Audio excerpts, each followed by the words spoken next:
Bismillahirrahmanirrahim. Assalamualaikum warahmatullahi wabarakatuh.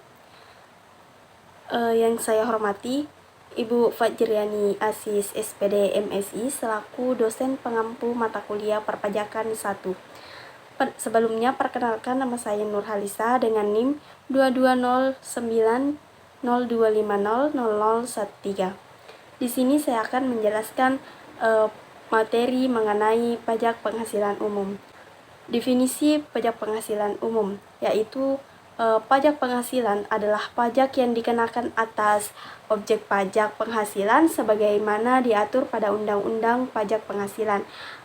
Pajak penghasilan adalah pajak yang dikenakan kepada orang pribadi atau badan atas penghasilan yang diterima atau diperoleh dalam suatu tahun pajak. Penghasilan yang dimaksud dapat berupa keuntungan usaha, gaji, honorarium, hadiah, dan lainnya. Peraturan perundang-undangan perpajakan yang mengatur tentang pajak penghasilan yang berlaku sejak 1 Januari tahun 1984 adalah Undang-Undang Nomor 7 tahun 1983.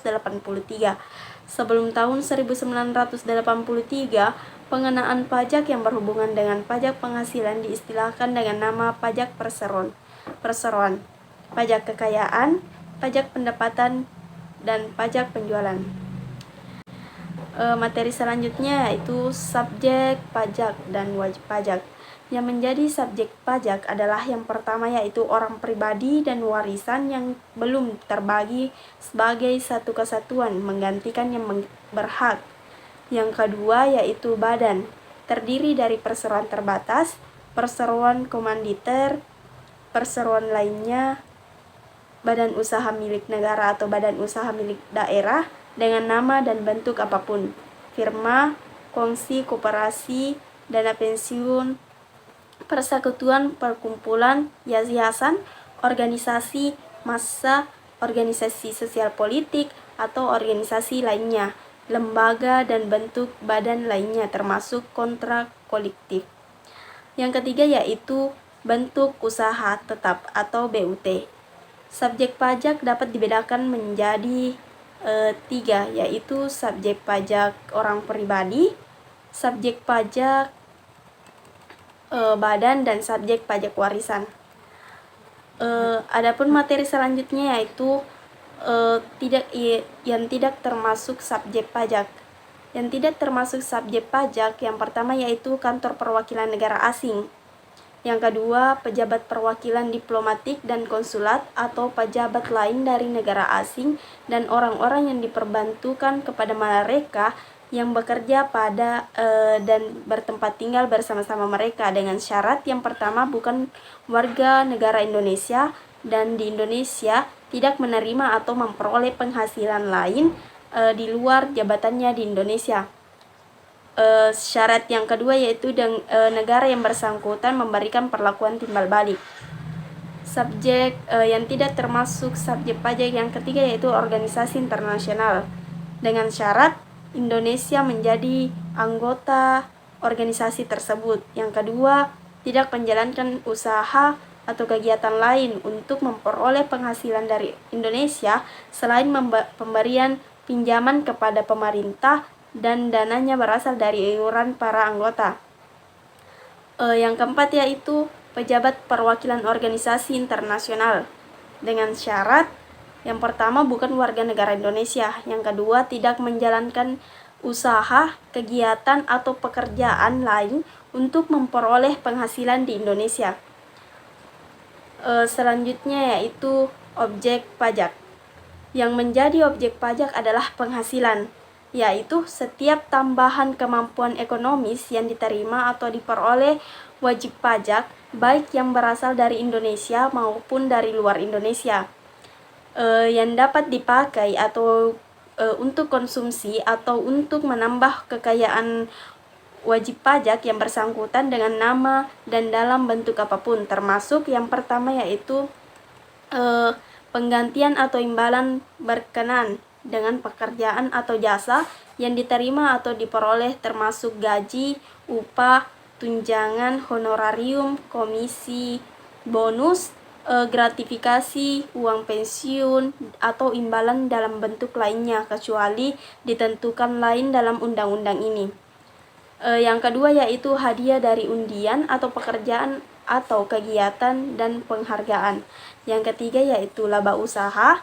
Keempat, keuntungan karena penjualan atau karena pengalihan harta.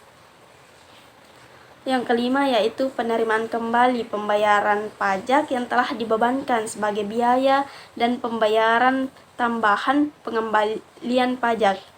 Keenam, bunga termasuk premium, diskonto, dan imbalan karena jaminan pengembalian utang. 7, royalti atau imbalan atas penggunaan hak. Kedelapan, sewa dan penghasilan lain sehubungan dengan penggunaan harta.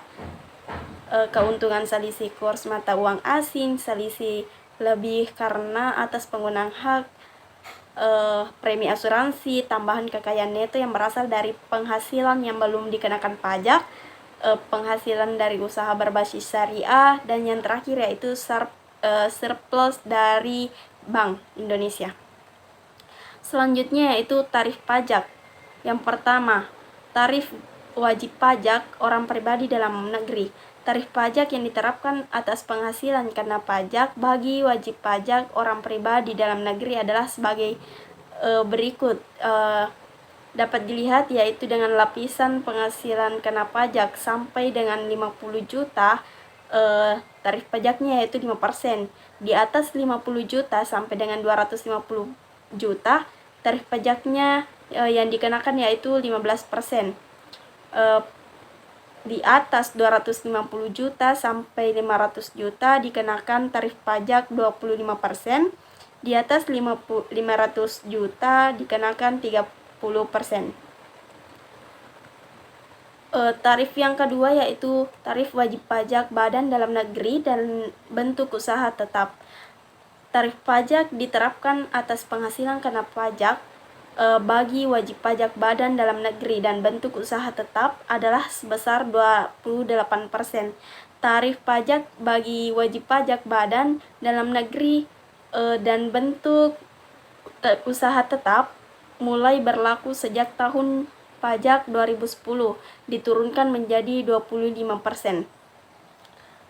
Wajib pajak badan dalam negeri yang berbentuk perseroan terbuka paling sedikit 40% dari jumlah keseluruhan saham yang disetor diperdagangkan di Bursa Efek di Indonesia dan memenuhi persyaratan tertentu lainnya dengan dapat memperoleh tarif sebesar 5%, lebih rendah daripada tarif yang berlaku. Wajib pajak badan dalam negeri yang dengan peredaran bruto sampai dengan 50 miliar mendapat fasilitas berupa pengurangan tarif sebesar 50% yang dikenakan atas penghasilan kena pajak dari bagian peredaran bruto sampai dengan 4.800 juta. Adapun contoh kasusnya yaitu dengan soal peredaran bruto PT Jaya dalam tahun 2018 sebesar 30 miliar dengan penghasilan kena pajak sebesar 3 miliar. Perhitungan pajak penghasilan yang terutang. Jumlah penghasilan kena pajak dari bagian peredaran bruto yang memperoleh fasilitas 4 miliar dibagi 34 miliar 800 dibagi 30 miliar dikali 3 miliar sama dengan 480 juta. Jumlah penghasilan kena pajak dari bagian peredaran bruto yang tidak memperoleh fasilitas yaitu 3 miliar dikurang 480 juta sama dengan 2 miliar 520 juta rupiah.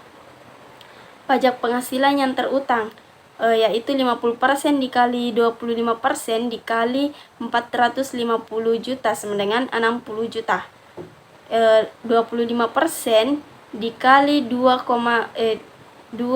miliar 250 ribu sama dengan 630 juta. Jumlah pajak penghasilan yang terutang yaitu 690 juta. Itulah yang sempat saya paparkan. Mohon maaf apabila ada kesalahan. Saya akhiri dengan ucapan wabillahi taufik wal hidayah. Wassalamualaikum warahmatullahi wabarakatuh.